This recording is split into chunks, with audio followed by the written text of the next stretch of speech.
26 marsi, festa e demokracisë në Kavaj. Përnder të kësaj date, e cila simbolizon qëndresën dhe revoltën e popullit të qytetit Kavajës ndaj diktaturës komuniste, dhe që shënoi revoltën e parë qytetare në Shqipëri, qyteti i Kavajës organizon çdo vit aktivitete përkujtimore. Bashkia Kavaj organizoi një aktivitet ku ishin të pranishëm shoqata 26 marsi, qytetar të shumt, intelektual, familjar dhe bashkëmoshatar të dëshmorit të demokracisë, Josif Budo. Të pranishëm ishin gjithashtu krerët më të lartë të qeverisjes vendore, punonjës të administratës si dhe përfaqësues të lartë të Partisë Demokratike të Shqipërisë. Në këtë aktivitet është bërë tradit edhe një event ciklistik me pjesëmarrës sportistë nga e gjithë Shqipëria. Pas tingujve të himnit kombëtar nga banda frymore e qytetit, protokolli vijoi me fjalën e hapjes nga kryetari i Bashkisë Kavaj, zoti Fisnik Qosja.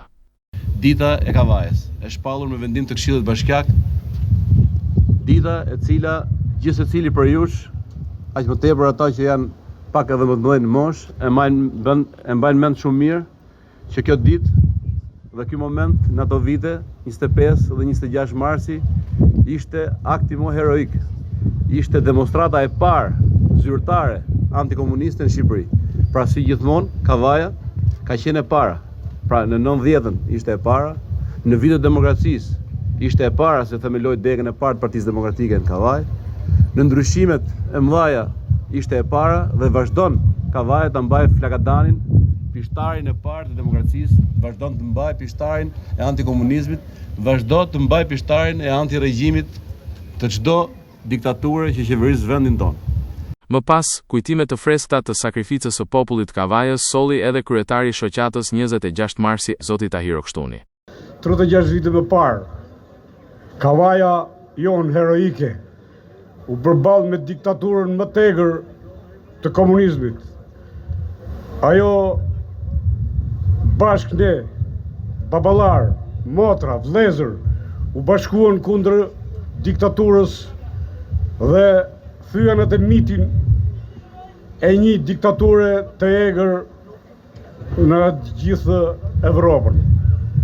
Prandaj, ne sot kujtojmë me krenari këtë ditë të shënuar dhe ta mbajmë këtë ditë si ditën tonë më heroike të qytetit tonë, që është një qytet demokratik, që kërkon vetëm liri dhe nuk pajtohet me njerëz ose me diktatura. Prandaj i bëj thirrje gjithë rinisë që të jemi të bashkuar, sepse vetëm të bashkuar ne mund të përballojmë këtë situatë që ndodhemi sot. Fjalët më të plota të këtyre kujtimeve vijnë nga historiani dhe studiuesi Xhafer Xhihani, i cili dha disa detaje të veçanta për këtë ngjarje historike. 26 marsi, dita e pranverës Kavajës. Shumë ka përpara se sa t'ishe një numër ka që madh të rish këtu, shpërtheu një nga lëvizjet më të fuqishme dhe e para në të gjithë Shqipërinë. Kjo ishte lëvizje për demokracinë, për lirinë, për drejtsinë e rinisë Kavajëse. Ka qenë ditët më të shtohishme. Ditët kur Kavaja u ngrit e para, 8 muaj para studentëve. Kavaja ishte ajo që edhe kur ngritën studentët, me gjithë u prisë rrugën, merrte rrugën e Kodrave, pra nga rruga automobilistike që e pengonin sampistët, merrte rrugën e Kodrave për të gjetur studentëve në ditët e tyre të vështira. Qyteti i Kavajës është dhe ka qenë gjithmonë ushtria vullnetare rezervë e lirisë dhe ka ky popull gjithë jetën e tij ka qenë ushtar i ku ka pas nevojën Shqipëria.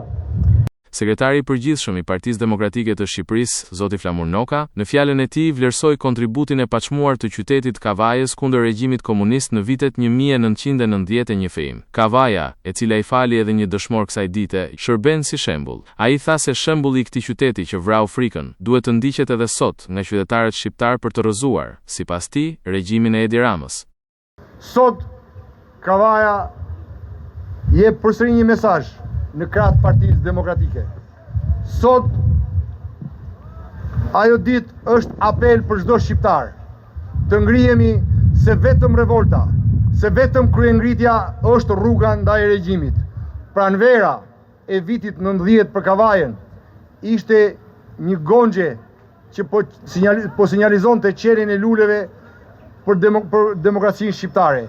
Ndaj edhe sot ta nisim nga Kavaja këtë mesazh, që të ngrihemi në kryengritje, në përballje, në revolt ndaj regjimit dhe Kavaja përsëri të jap sinjalin se është gonxha e demokracisë, të dhunuar demokracisë së marrë peng nga narkoregjimi. Për jetë, nder dhe kujtim dhe respekt edhe për Josip Budën, një nga protagonistët e asaj ngjarje dhe të gjithë protagonistët e tjerë. Pas fjalës së tij, të pranishmit vendosën kurora me lule në përmendoren e dëshmorit të demokracisë Josip Budo, por edhe në monumentin e dëshmorit të kombit Indrit Cara.